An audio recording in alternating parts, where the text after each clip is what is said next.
guys, my name is Crystal. Welcome to my YouTube channel. Welcome old subscribers, welcome new.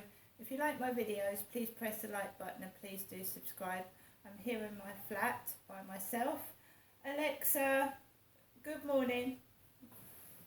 Good morning, and happy birthday to the freewheeling songsmith Bob Dylan, who once appeared in a computer advert where he suggested that he and the computer write a song together. Bob, I'm free whenever you are. Right guys, so we're talking about yesterday. We're talking about what happened yesterday, which is leading up today. I've got to go outside. I've got to go to the shops and put some money on my electric meter. My mum acted like, I don't know what, I haven't got a word to describe what my mother acted like yesterday. A mad woman. My mother. Yesterday, I went round to spend some time with my mum. I had a bottle of perfume in my handbag, but I didn't have a chance to give it to my mother because her behaviour was just unbearable. And it was worse than unbearable. So when it got to lunchtime, my mother said to me, would you like a takeaway Genestra? She doesn't call me Crystal. So I said, yes please mum, and I ordered from Super Pizza that also have a Mexican menu. So I ordered a beef and beans burrito, some chocolate cookies, corn on the cob and some chicken bites because I share them with Max. I take the batter off and we share the chicken together. And I also had a carton of Ribena. My mum ordered the takeaway over the phone, and she always says the takeaway's for Genestra, it's not for me. And you know, my mum will tell the neighbours all about me. I mean, she'd tell the postman all about me, my name, my address, everything. It's the way my mum is. So I sat down and my mum had said, we'd had a few words. She'd called me a thief. She said, you're a thief, Genestra. She did. She actually said that to my face. There was no reaction. I'm not a thief. I'd been into the co-op yesterday morning and spoken to Kim, and I'd paid for my meal deal and food with cash, £15, and I got £4 change. As I said, there was an African lady in front of me buying £40 worth of shopping.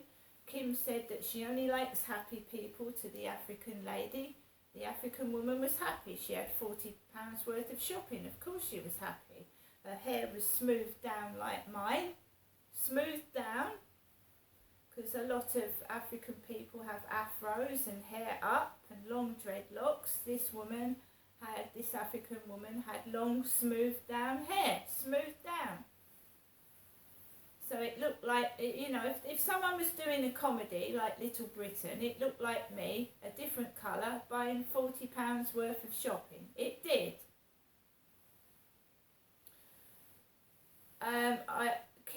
I'd said to Kim that I'd worked in a petrol station. I had. Years ago I worked in a Shell garage on the counter. And my mum shouldn't be listening into my conversations. Nobody should. That's between me and the person I'm talking to. Kim and I had a chat, and I said, you deserve someone to take you on holiday. You're a nice lady. You serve everybody. You talk to people. You're nice. And I was nice to her. That's the way I am. I'm not a nasty person. So the takeaway actually came really fast, and it was boiling hot. It actually burnt the roof of my mouth. I bit into it, and I've got a burnt. The top of my mouth is actually burnt, because normally the takeaway is an hour long and it's cold. This time it was boiling hot and it burnt the skin off the roof of my mouth. I got a burrito. I couldn't eat this burrito round my mum's. I couldn't eat it. One, my mum was yelling and ranting while I was eating, and it put me off my food. And it was actually so hot that it was falling apart. It would have fallen apart and it would have burnt the inside of my mouth completely off if I'd bitten into it boiling hot. So I brought it home. This is a burrito and it's beef and beans. And I'm going to cook that later when I come back from going out and eat it. I also got some chocolate cookies and these are burnt. They're burnt. You see they're burnt at the top? So hot they've been burnt. I actually burnt my mouth on the corn and the cob. And I waited 20 minutes for the food to cool down and it was still boiling. Super pizza. I also got a carton of Ribena. Now if something's wrong with the food, my mum shouldn't have ranted and shouted, she should have told me. If there's something wrong with the taxi, she shouldn't shout and rant, she should tell me. She should say, Ginestra, don't come up today, I don't think it's safe. You don't let someone eat something that's not right or go in a car that's broken, do you? Do you? You tell them. You don't make silly noises and dance around the flat and call someone a thief because there was no way I could walk home yesterday. I'll show you what my mum gave me. She made it really impossible for me to sit in the flat. She was yelling, shouting and calling me a thief. Right? She was also saying the neighbours were thieves. She said, shut the door, Ginestra, shut the back door, someone could get in. And she was accusing everyone of being a thief, not just me. Right? So I'm going to show you what my mum gave me, and she told me to go home if I didn't like it, and she'd done that to me before. When I was at Victoria Road, she opened the door at 11 o'clock at night, 12 o'clock midnight. If you don't like what your dad's doing, you can go. And at 12 o'clock midnight, where am I supposed to go? Nothing's open.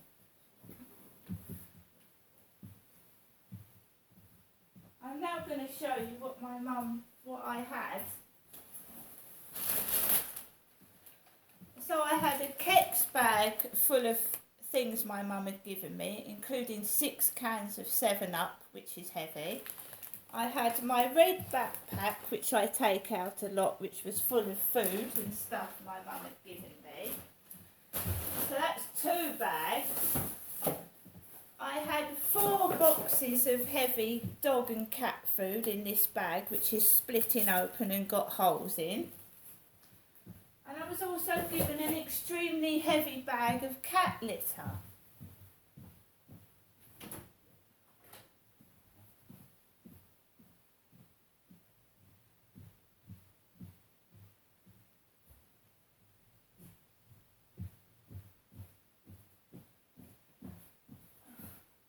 I can hardly lift this myself. I can't lift it. And my mother realised what she'd nearly done, forced me out of the flat, right? When she realised that she couldn't actually pick it up. This is 20 litres of cat food, not 10, 20. It's bloody heavy. I can hardly lift it myself.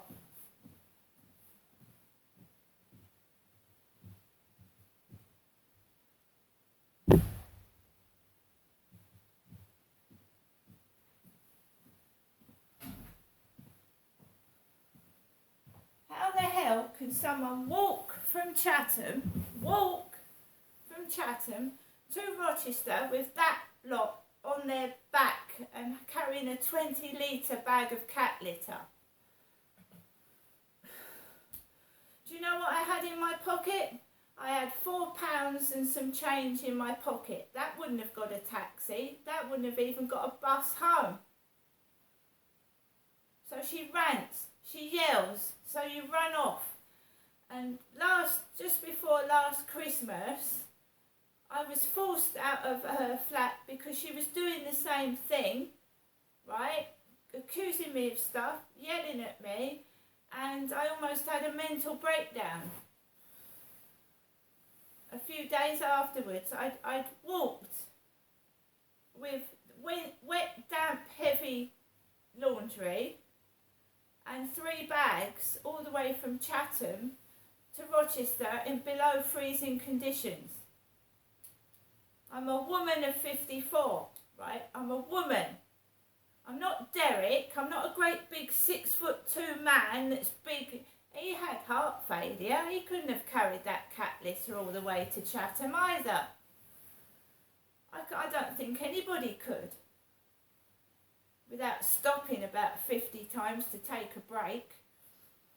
So she'd given me all this heavy stuff. She's tried to cause arguments, so I walked out with all that.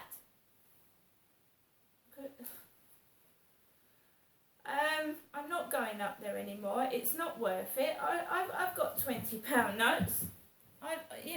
Working for your money, not a prostitute. It's not being a prostitute, but like working for your money. Being made a spectacle of, laughed at.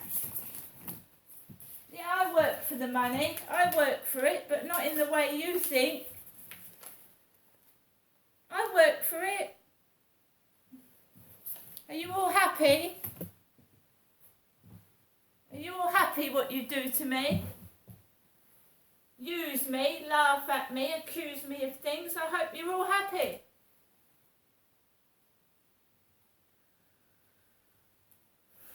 Told you. Sue came round with Trudy. Trudy arrived on her electric scooter. That looks funny, doesn't it? A grown woman that's as old as me on a scooter. She's about the same age as me. And my mum told me that Trudy's had a hysterectomy. I really wanted to know that. Trudy had had a hysterectomy.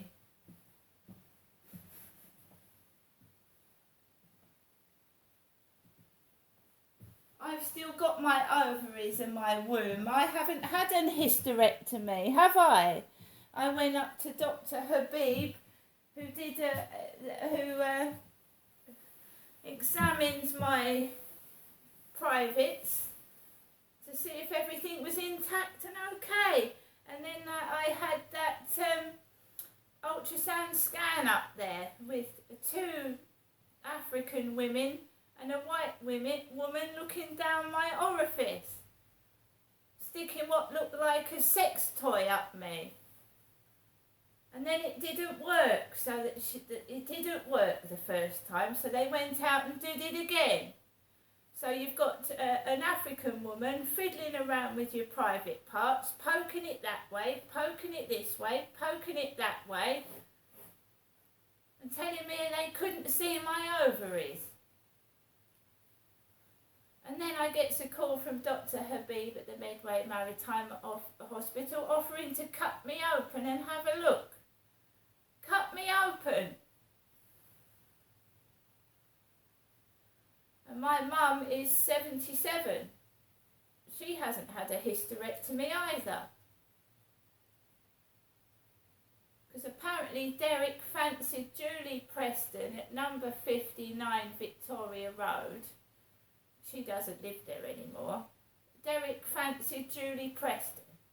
So Sue's had a haircut like Julie Preston, my mum said. She said, go over and have a look. I said, I don't want to have a look. Go on. And I saw Sue with a Julie Preston haircut, brown hair, and she's nearly 80, with Trudy going into their flat. And then an electric scooter outside when I'd been called, me, Ginestra, had been called a thief. A thief!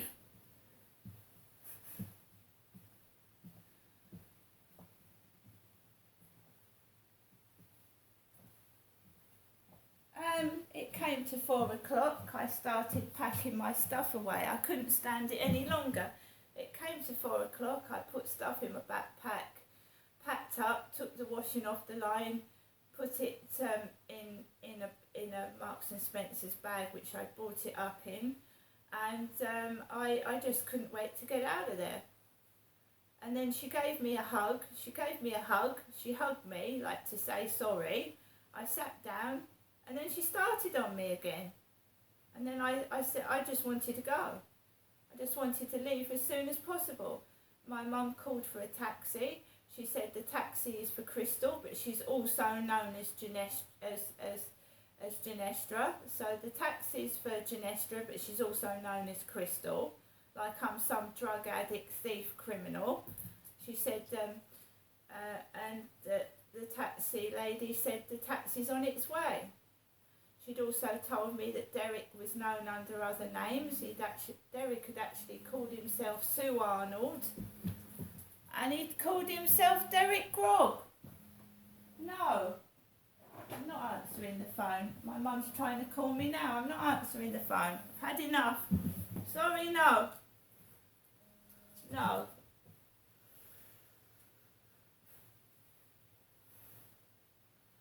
This has been going on since 2008 when I first came down. I was enticed into my father's bed.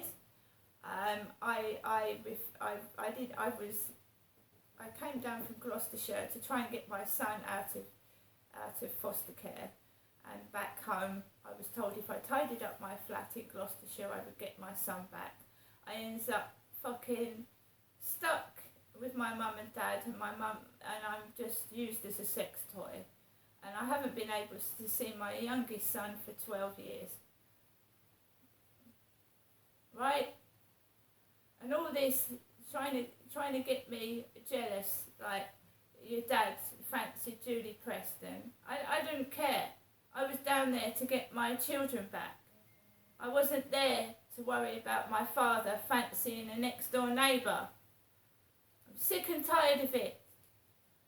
It's play acting. It's some of it's porn. I'll go onto the field. There's people fucking in the grass, kissing in front of me last night. There was a couple kissing in front of me. Just fuck off. Fuck off. Leave me alone. Simple as that. I know what you've all done. I know what you all did. My aim is to see my youngest son, who I haven't seen since he was 5, because of all this pornographic, using me as a sex toy, rubbish, shit, right?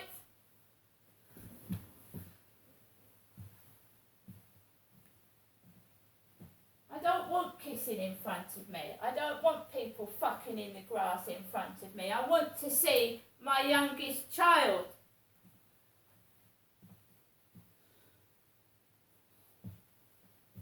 All your lies, your bullshit, and your fucking cover-ups are coming out from underneath the carpet. Do you understand me?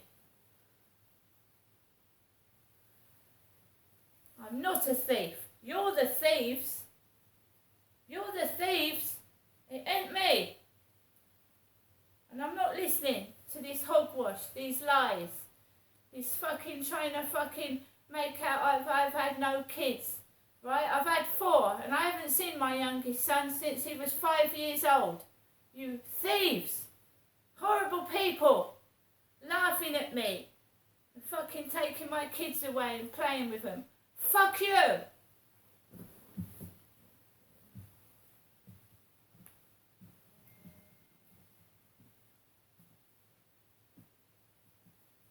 I'm getting on with my life without anybody interfering. Do you understand me? That's what I'm doing. And if you don't like it, stay out of my business. Don't stick your nose in.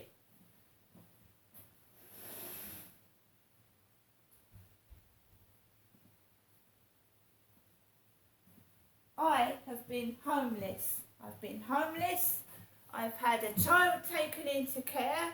I've not been able to see my other 3 kids. I've lived in a prison, in a bubble, kept away from my children, being diagnosed as a paranoid schizophrenic, which my mother is, and I can bloody well prove it.